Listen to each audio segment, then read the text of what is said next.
Hello friends, कैसे हैं आप सभी। Hope you are doing good. तो लास्ट क्लास में जो है हमने जैन धर्म के तीर्थंकर देखे थे। उसके बाद हमने देखा था जो जैन धर्म है उसका दर्शन क्या है, जैन धर्म की फिलोसफी हमने देखी थी। तो उसमें हमने देखा था जो आत्मा है, जो जीव है, वो बंधन में बंधा हुआ है। मतलब उसकी ओर कर्म का प्रवाह है जिसकी वजह से वो बंधन में है। अब अगर बंधन से मुक्त होना है तो जैन धर्म के त्रिरत्न का पालन करते हुए जो है आत्मा जो है वो बंधन की परत को हटा सकता है, जिसको क्या कहा गया था, निर्जरा। तो अगर जैन धर्म के त्रिरत्न की बात करें, जो थ्री जेम्स है जैनिज्म में, वो क्या क्या है, तो हेडिंग डालिए जैन धर्म के त्रिरत्न। तो आज का हमारा टॉपिक क्या है, जैन धर्म के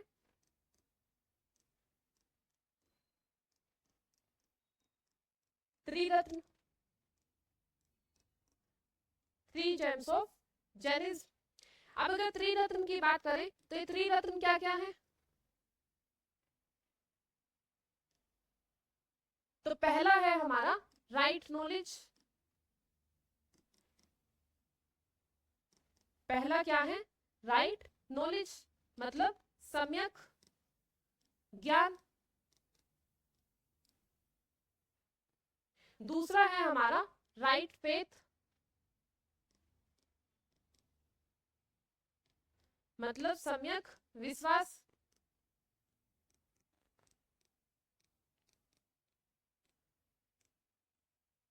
और जो तीसरा है वो है हमारा राइट एक्शन,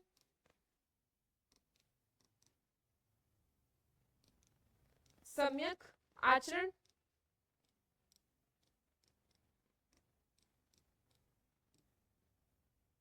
तो ये तीन है हमारे जैन धर्म के त्रिरत्न। अब अगर राइट नॉलेज की बात करें तो जो हमारा ये सम्यक ज्ञान है, ये क्या है, वास्तविक ज्ञान, मतलब रियल नॉलेज जो हमें तीर्थंकरों से मिला है। तो ये क्या है हमारा रियल नॉलेज, वास्तविक ज्ञान।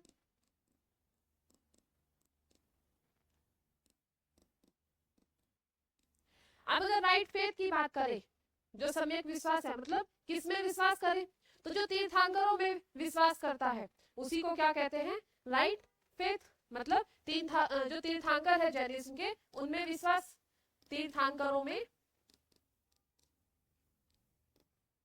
विश्वास। और जो तीसरा है हमारा वो है राइट एक्शन, सम्यक आचरण। मतलब जो जिसका जो आचरण है या जिसका जो चरित्र है, अगर वो सिद्ध है तो उसका अनुसरण करना, जिस इंसान का चरित्र सिद्ध है उसका अनुसरण करना ही क्या कहलाता है, हमारा राइट एक्शन, मतलब सम्यक आचरण। जिसका चरित्र सिद्ध हो उसका अनुसरण करना।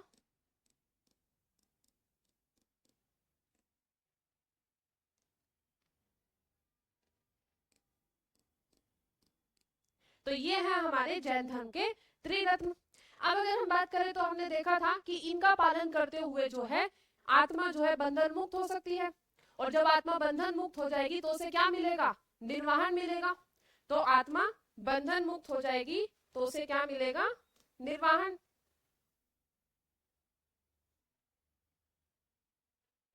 तो लिखिए,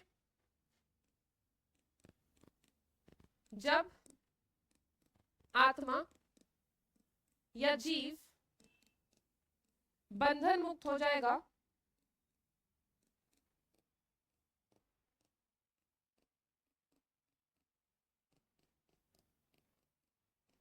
तो निर्वाहन प्राप्त होगा।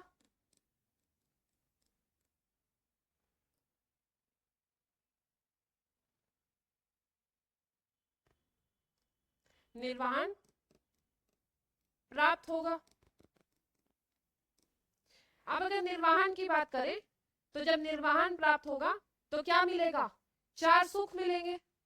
क्या मिलेंगे, चार सुख।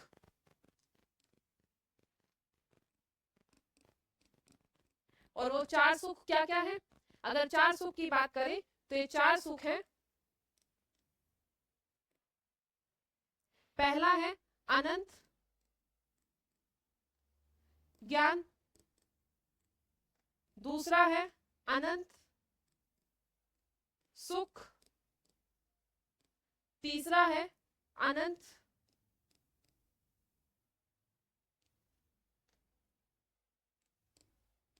विश्वास,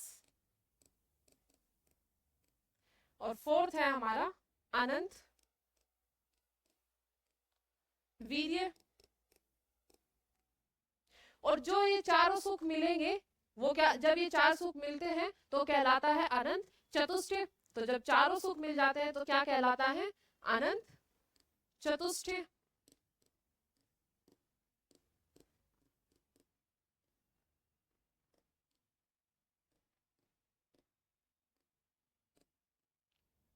लिखिए इसको।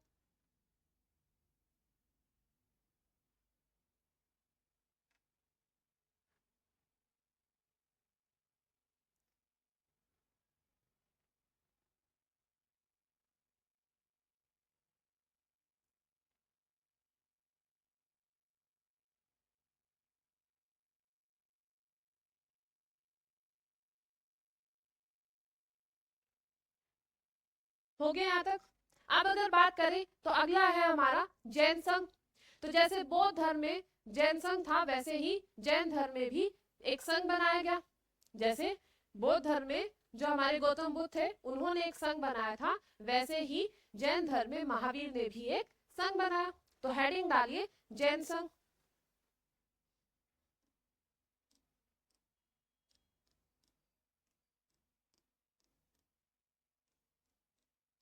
अब अगर जैन संघ की बात करें तो इसके स्थापक जो फाउंडर है वो कौन है हमारे, अगर इसके स्थापक जो फाउंडर की बात करें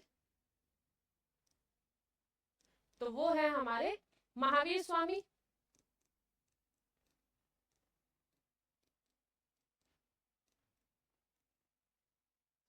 अब जो जैन धर्म, जो जैन संघ है इसकी स्थापना कहां पर हुई, जो जैन संघ है इसकी जो स्थापना हुई है वो कहां पर हुई है, अगर इसकी जगह की बात करें तो कहां पर हुई है, वो पावापुरी में। तो इसकी प्लेस क्या है, स्थापना कहां पर हुई,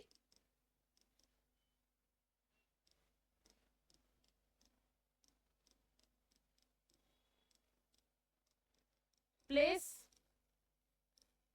पावापुरी।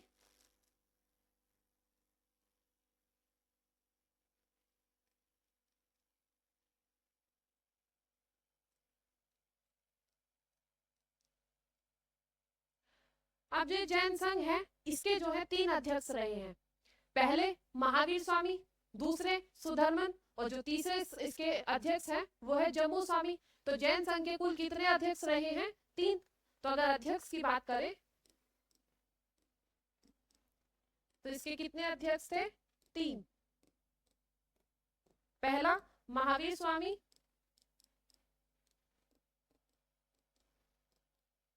दूसरा सुधर्मन, तीसरा जम्मू स्वामी। तो ये था हमारा जैन संघ। लिखिए इसको।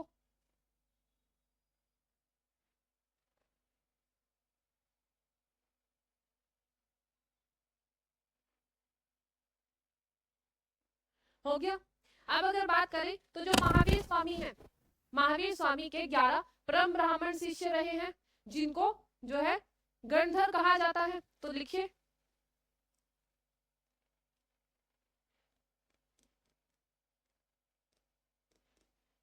महावीर स्वामी के 11 परम ब्राह्मण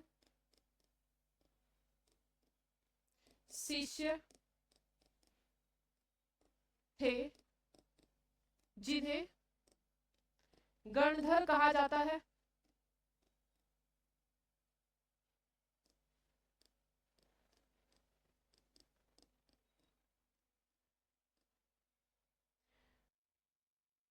हो गया यहाँ तक। अब अगर आगे बात करें तो जैन धर्म के जो विशेषताएं हैं, सिग्निफिकेंस ऑफ जैनिज्म, तो हेडिंग डालिए जैन धर्म की विशेषताएं।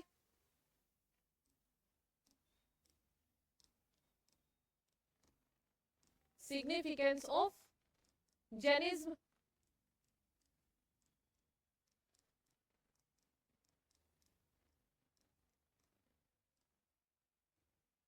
तो अगर जैन धर्म की बात करें तो जैन धर्म में जो है ईश्वर के अस्तित्व को स्वीकार किया गया है, किंतु ईश्वर का स्थान जो है जिन से नीचे रखा गया है। जो जैन धर्म में तीर्थंकर है उनको किसकी उपाधि दी गई है? जिन की। तो जो उनकी उपाधि है, जो तीर्थंकर है, उनका स्थान जो है ईश्वर से ऊपर माना गया है, ईश्वर को जो है उनसे नीचे रखा गया है। तो अगला पॉइंट क्या है? ईश्वर की या ईश्वर के अस्तित्व को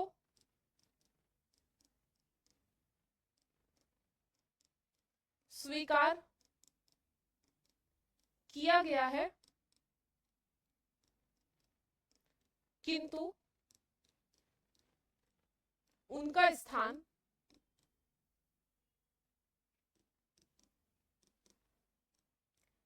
जिन से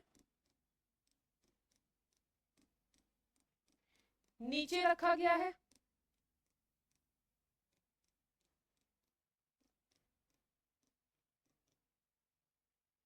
आगे अगर बात करें तो जैन धर्म में संसार की वास्तविकता को स्वीकार किया गया है, लेकिन ईश्वर को सृष्टिकर्ता के रूप में स्वीकार नहीं किया गया है। मतलब ईश्वर को उन्होंने माना तो है, लेकिन ईश्वर को सृष्टिकर्ता के रूप में नहीं माना।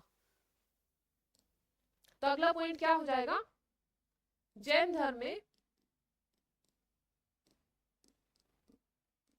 संसार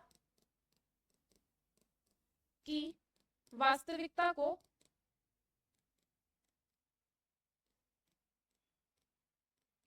स्वीकारा गया है,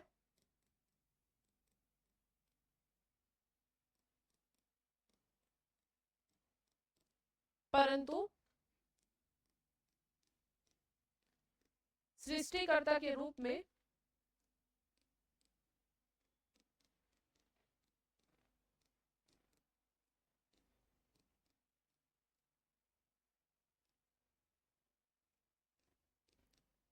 ईश्वर को नहीं स्वीकारा।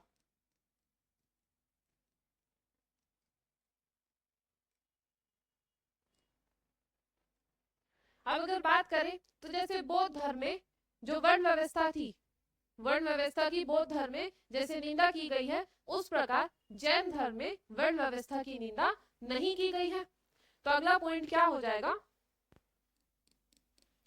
जैन धर्म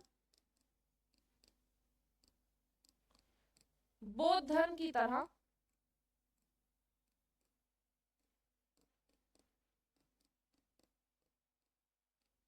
वर्ण व्यवस्था की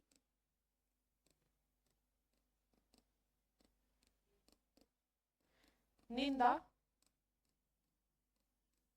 नहीं करता।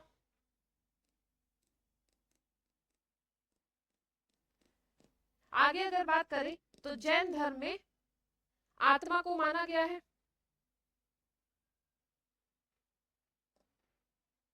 ये आत्मा को मानते हैं, कर्म को मानते हैं,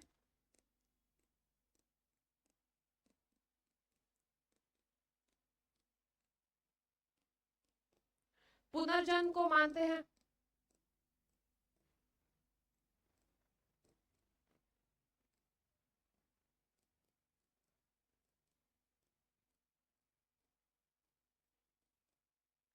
अगर अहिंसा की बात करें तो ये अहिंसा पर सर्वाधिक बल देते हैं। जैन धर्म में युद्ध और कृषि दोनों करना मना है, तो जैन धर्म में अहिंसा पर सबसे ज्यादा बल दिया जाता है। तो अगला पॉइंट क्या हो जाएगा हमारा? अहिंसा पर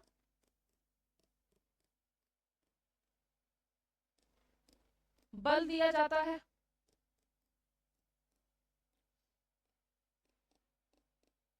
कृषि और युद्ध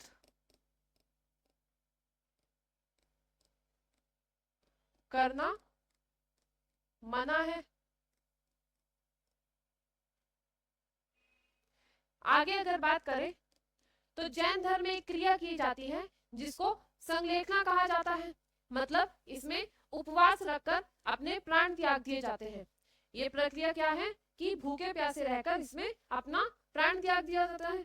मतलब जब ज्ञान प्राप्त हो जाए उसके बाद माना जाता है कि अब सब कुछ प्राप्त हो चुका है, अब हमें क्या है, कुछ भी खाना पीना नहीं है, अपना जीवन त्याग देना है। तो उस परिक्रिया को क्या कहा गया? संलेखना।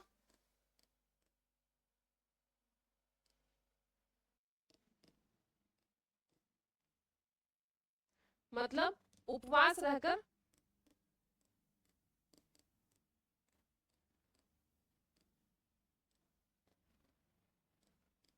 उपवास रखकर प्राण त्याग देना।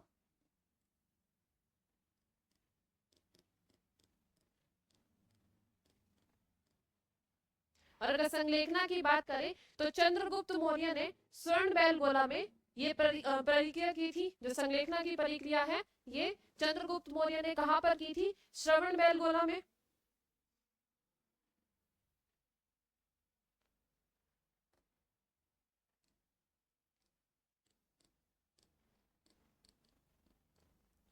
चंद्रगुप्त मौर्य ने श्रवण बेलगोला में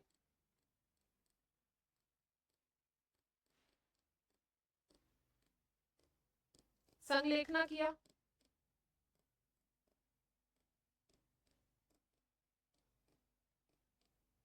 लिखिए इसको।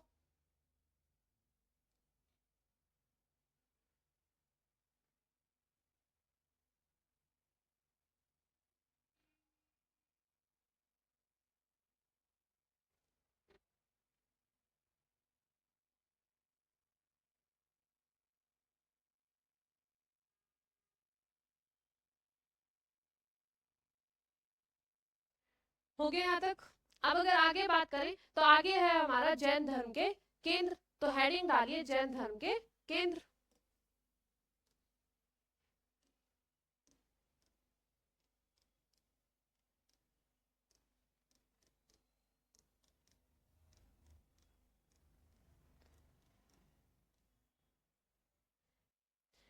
तो अगर जैन धर्म के केंद्र की बात करें तो जैन धर्म का प्रारंभिक केंद्र जो था वो मगध था।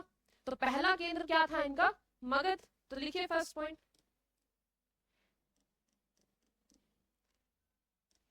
जैन धर्म का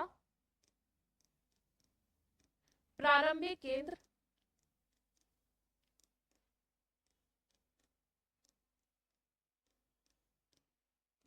मगध था।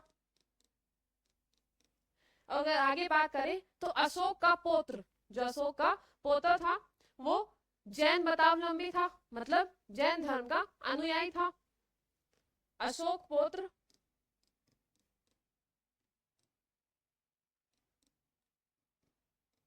संप्रति जैन मतावलंबी था।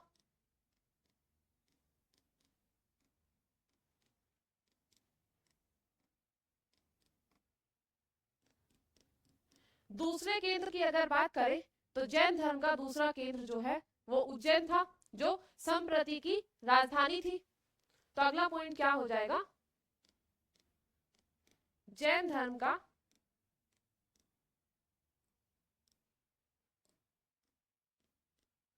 दूसरा केंद्र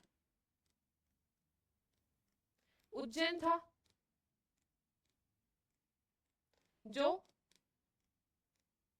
संप्रति की राजधानी थी।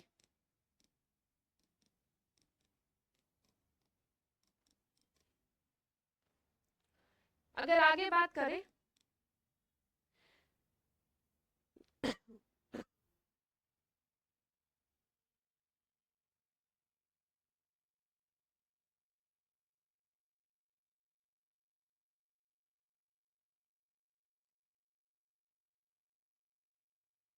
अगर आगे बात करें तो जैन धर्म जो कुषाण काल था, कुषाण काल तक आते आते जो जैन धर्म का केंद्र था वो मथुरा हो गया था। तो अगला पॉइंट क्या हो जाएगा? कुषाण काल आते आते जैन धर्म का केंद्र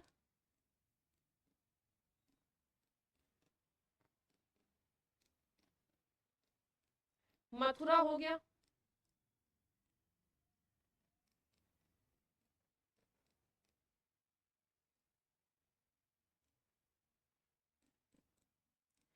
अगर 9वीं शताब्दी की बात करें तो 9वीं शताब्दी में दक्षिण में राष्ट्रकूट शासक अमोघवर्ष ने जैन धर्म को संरक्षण दिया। तो अगला पॉइंट क्या हो जाएगा? 9वीं शताब्दी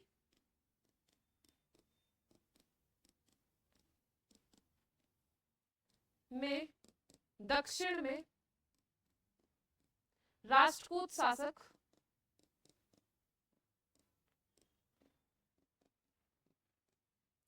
अमोघवर्ष ने संरक्षण दिया।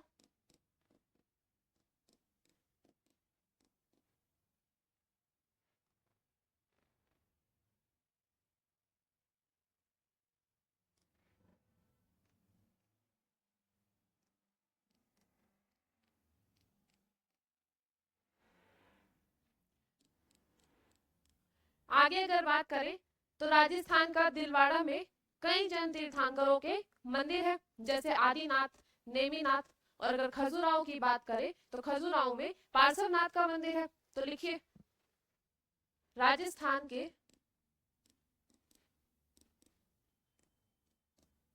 दिलवाड़ा में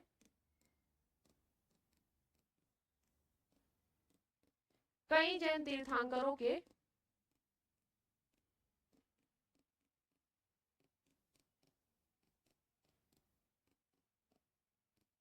मंदिर है, जैसे आदिनाथ, नेमिनाथ। और अगर खजुराहो की बात करें तो खजुराहो में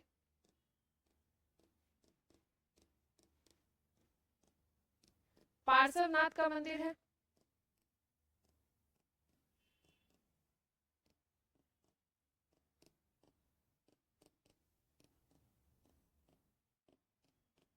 लिखिए इसको।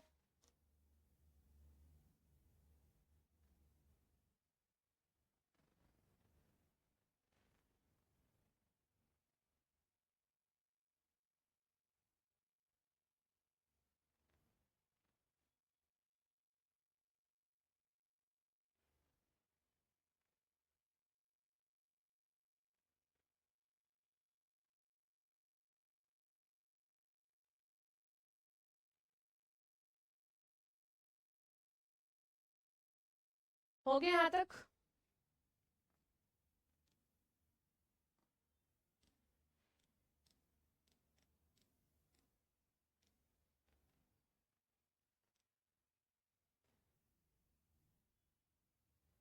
हो गया यहां तक? तो अगला जो हमारा हेडिंग है वो है जैन धर्म की संप्रदाय। तो हेडिंग डालिए जैन धर्म की संप्रदाय।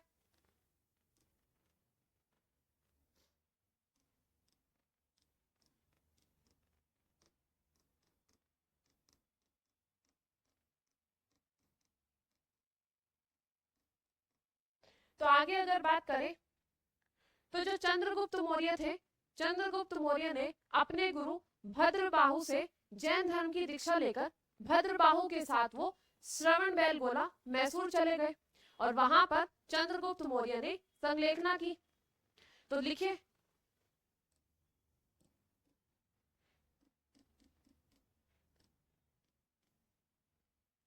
चंद्रगुप्त मौर्य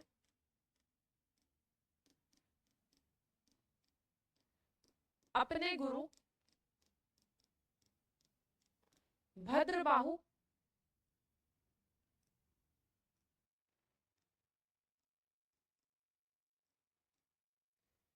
भद्रबाहु से जैन धर्म की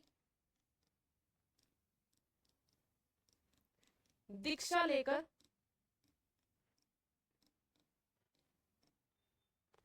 भद्रबाहु के साथ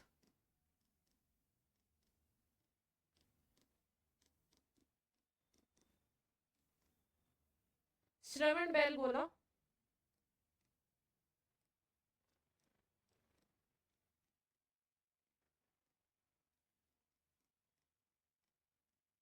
मैसूर चले गए और यहां पर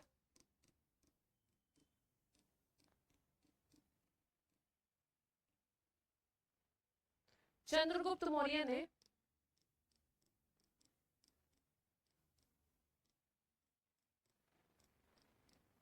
संलेखना की।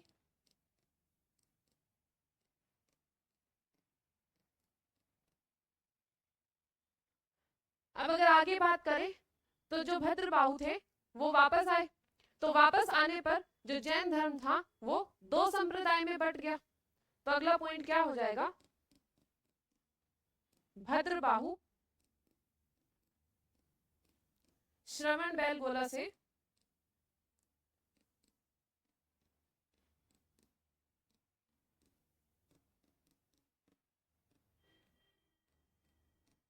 वापस आए और जैन धर्म दो संप्रदायों में बट गया।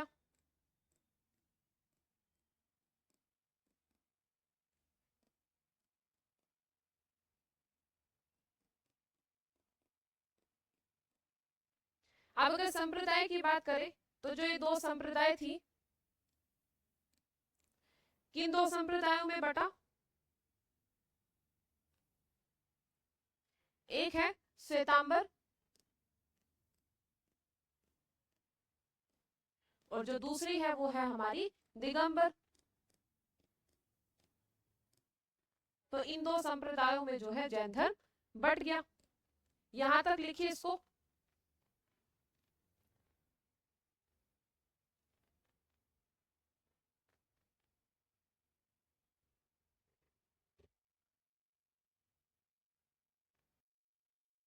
हो गया यहां तक। अगले पेज पे एक साइड श्वेतांबर लिखिए और एक साइड दिगंबर।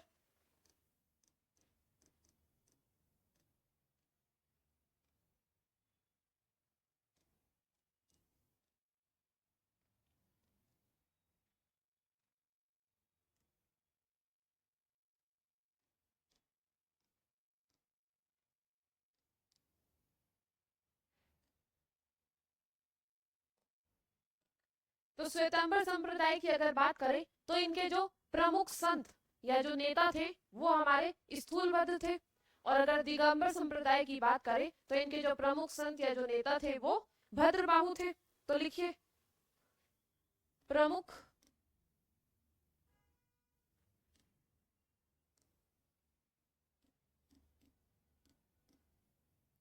संत या नेता स्थूलभद्र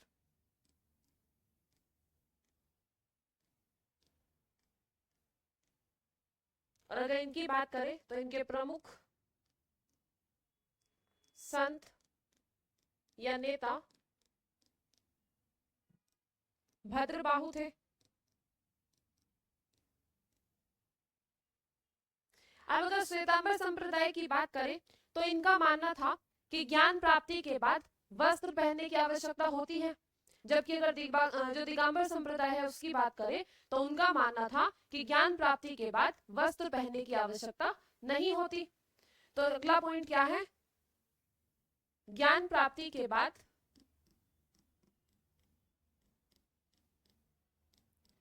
वस्त्र की आवश्यकता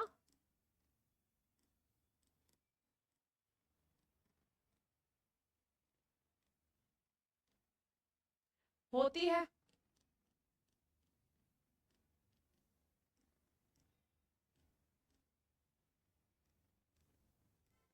और इनका मानना था ज्ञान प्राप्ति के बाद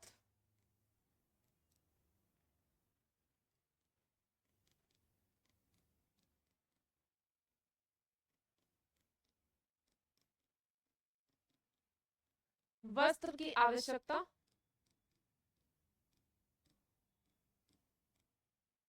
नहीं होती। अगर श्वेतांबर संप्रदाय की बात करें तो ये श्वेत वस्त्र धारण करते थे, और दिगंबर संप्रदाय की बात करें तो ये वस्त्र धारण नहीं करते थे। तो अगला पॉइंट लिखिए, ये श्वेत वस्त्र पहनते थे, सफेद कपड़े या पहनते हैं। और अगर इनकी बात करें तो ये वस्त्र नहीं पहनते।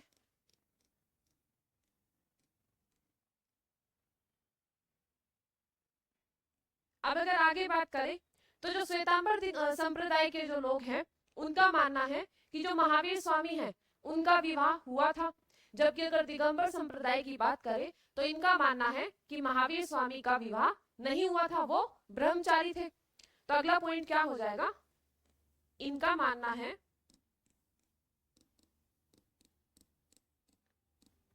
महावीर स्वामी का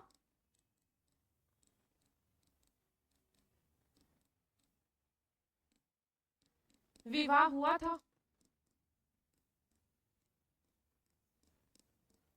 और इनका मानना क्या है, इनका मानना है कि महावीर स्वामी का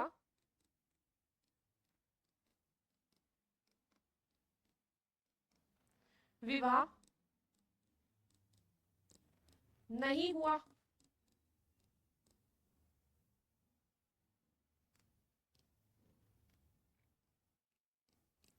वो ब्रह्मचारी थे।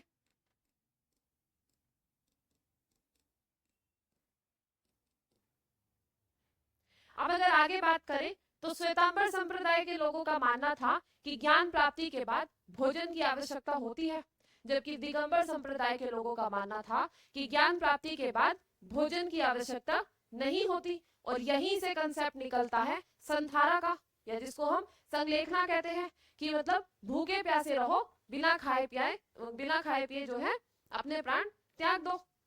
तो अगला पॉइंट क्या हो जाएगा,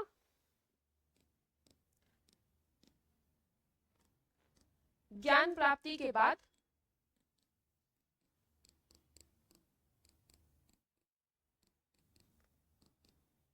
भोजन की आवश्यकता होती है।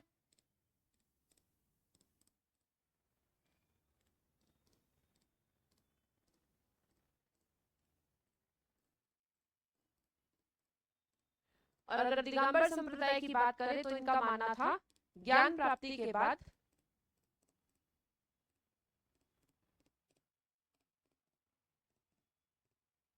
भोजन की आवश्यकता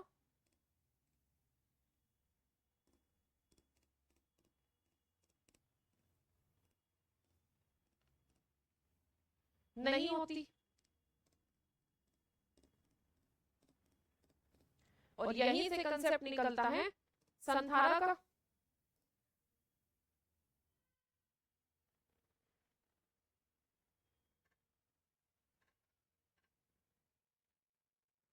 यहीं से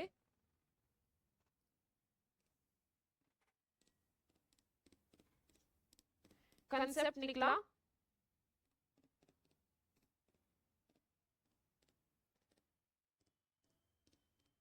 संधारा, या जिसको हम संलेखना कहते हैं। मतलब भूखे प्यासे रहकर अपना प्राण त्याग दो।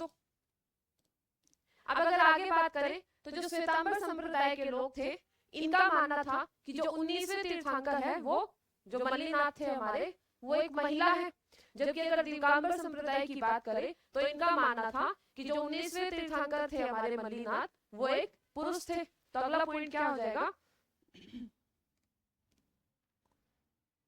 19वें तीर्थंकर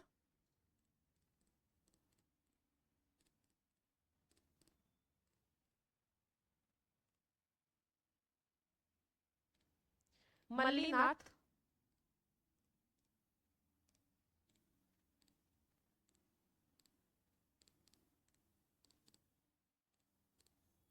एक महिला थी,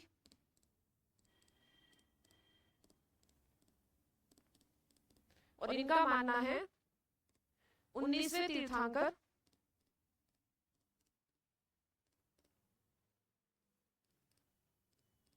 मल्लीनाथ एक पुरुष थे। इसका भी एक रीजन है। अगर श्वेतांबर संप्रदाय की बात करें तो इनका मानना है कि जो महिलाएं हैं उनको मोक्ष प्राप्त हो सकता है, जबकि अगर दिगंबर संप्रदाय की बात करें तो इनका मानना है कि जो महिलाएं हैं उनको मोक्ष प्राप्त नहीं हो सकता। तो अगला पॉइंट क्या है?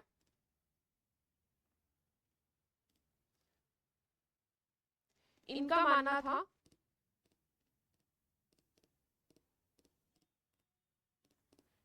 कि महिलाओं को मोक्ष मिल सकता है,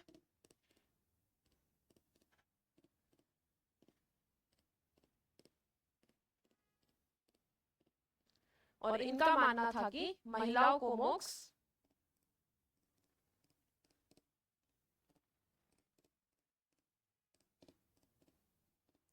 नहीं मिल सकता। लिखिए यहां तक।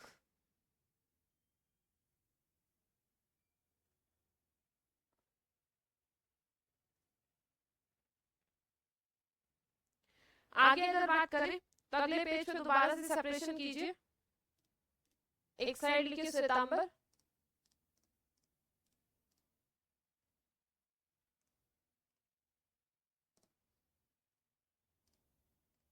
और एक साइड लिखिए दिगंबर।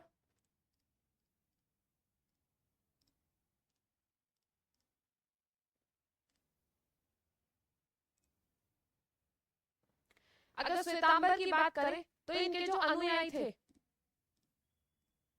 जो इनके फॉलोवर्स थे, उन्हें क्षुल्लक कहा जाता है।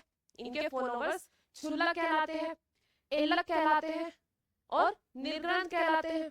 जबकि अगर दिगंबर की बात करें तो इनके जो अनुयायी थे वो संत कहलाते हैं, आचार्य कहलाते हैं और यति कहलाते हैं। तो लिखिए क्षुल्लक कहलाते हैं,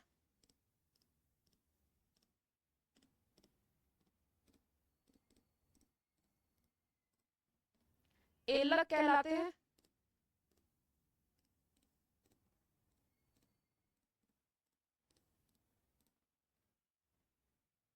निर्ग्रंथ कहलाते हैं।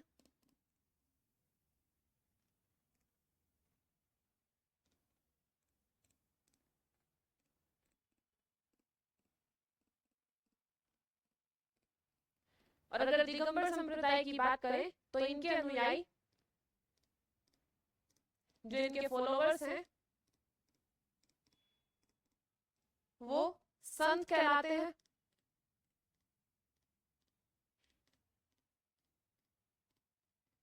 आचार्य कहलाते हैं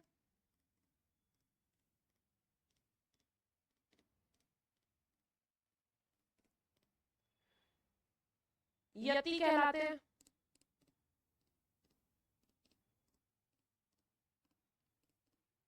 अब अगर आगे बात करें तो जो श्वेतांबर संप्रदाय है, बाद में इसी से निकलता है यापनीय संप्रदाय। श्वेतांबर संप्रदाय से ही बाद में क्या निकला? यापनीय संप्रदाय। और अगर उसके नेता की बात करें तो उसके जो संत थे वो थे हमारे कलश मुनि। तो इसी श्वेतांबर संप्रदाय से हमारा क्या निकला? यहीं से निकला यापनीय संप्रदाय।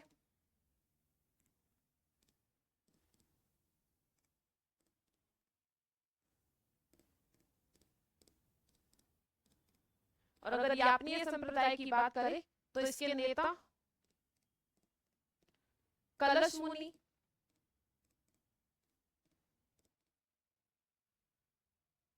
और अगर बाद में बात करें तो बाद में श्वेतांबर संप्रदाय से ही निकला हमारा तेरापंथी।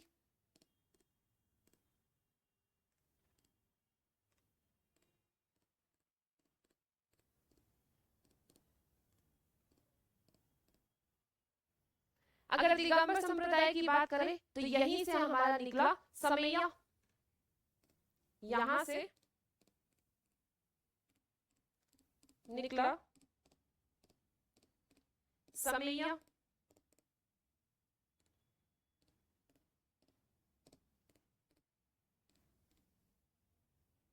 लिखिए इसको।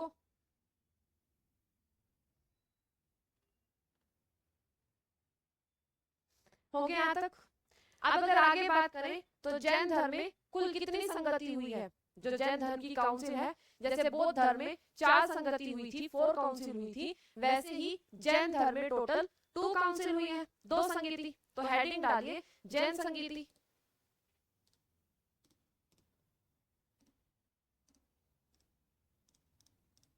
जैन काउंसिल्स।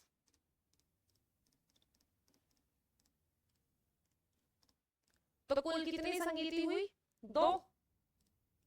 तो फर्स्ट पॉइंट क्या हो जाएगा? कुल 2 संगति हुई।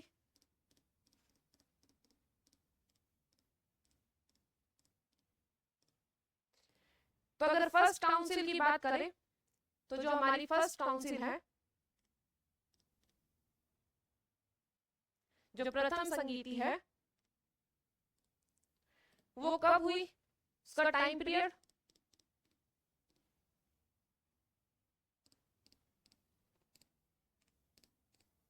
300 BC। अगर उसके स्थान की बात करें, प्लेस,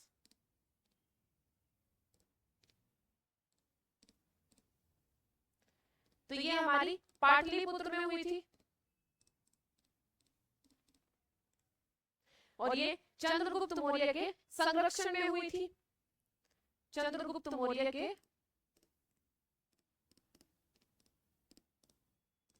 संरक्षण में हुई।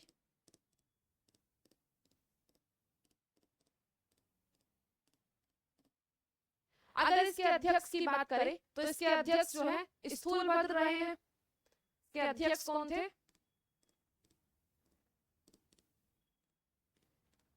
स्थूलभद्र।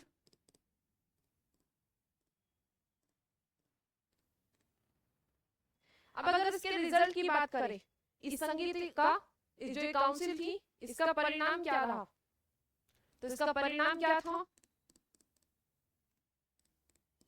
परिणाम की अगर बात करें तो जैन साहित्य की रचना हुई थी। तो इसका रिजल्ट क्या था कि जो जैन लिटरेचर है उसकी रचना हुई थी। जैन साहित्य की रचना हुई। 12 अंगों का संकलन हुआ।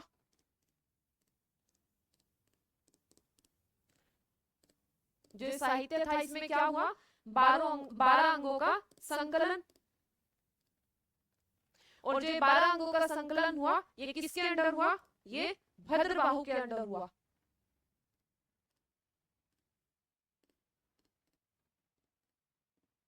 भद्रबाहु के अंडर। तो ये थी हमारी फर्स्ट काउंसिल। लिखिए इसको।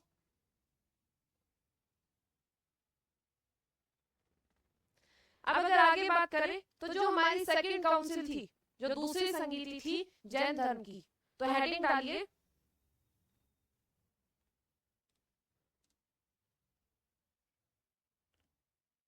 Second council.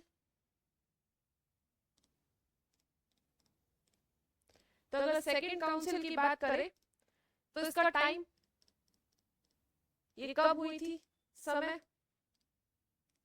तो ये हुई थी 1513 AD में। और अगर इसके प्लेस की बात करें, स्थान, तो ये वल्लभी में हुई।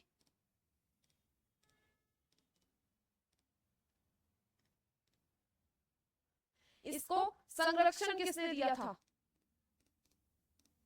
अगर इसके संरक्षण की बात करें तो इसको जो संरक्षण है वो किसने दिया था? चालुक्य जो शासक था, पुलकेशिन सेकंड ने जो है इसको संरक्षण दिया था। तो चालुक्य शासक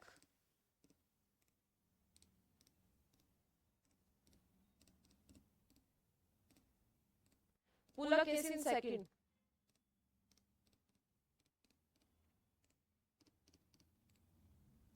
अब अगर इसके अध्यक्ष की बात करें तो इसके अध्यक्ष कौन रहे हैं?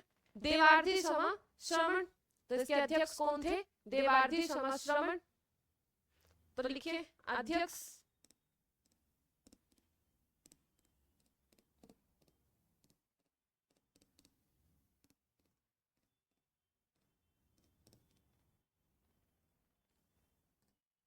देवार्धी शमा श्रमण। इसका परिणाम क्या रहा? जो सेकंड काउंसिल थी हमारी, इसका रिजल्ट क्या रहा? तो दोबारा से जो जैन साहित्य है उसका संकलन किया गया, उसकी रचना की गई, तो पुनः जैन साहित्य की रचना हुई। अब अगर बात करें कि जो प्रथम काउंसिल थी, जो फर्स्ट काउंसिल थी, उसमें भी हमने जैन साहित्य की रचना की थी, तो फिर दूसरे काउंसिल में भी जैन साहित्य की रचना क्यों हुई? क्योंकि जो पहले रचना हुई थी वो खो गई थी, इसीलिए दोबारा रचना की गई। तो इसका परिणाम क्या हुआ? पुनः जैन साहित्य की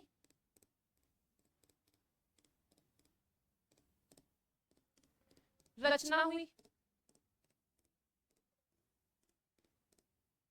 तो ये थी हमारी जैन काउंसिल्स।